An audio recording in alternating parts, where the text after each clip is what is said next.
Question également sur les retours de vacances ce matin qui vont s'échelonner donc à partir d'aujourd'hui jusqu'à dimanche. D'abord, la SNCF est plutôt optimiste, Sébastien. Oui, elle promet 2 TGV sur 3 avec un service quasi normal demain pour Paris-Marseille, Paris-Lille ou encore Paris-Lyon, mais compliqué sur l'axe atlantique. On fait le point avec Mathieu Desmoulins et Alexis Tessier.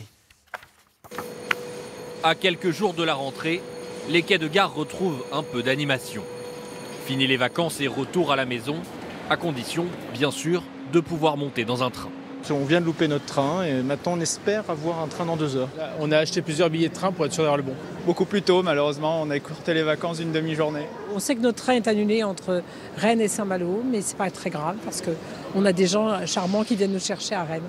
Pour éviter ce genre de mésaventure avec les retours qui débutent ce soir, la SNCF a échafaudé un important plan de transport.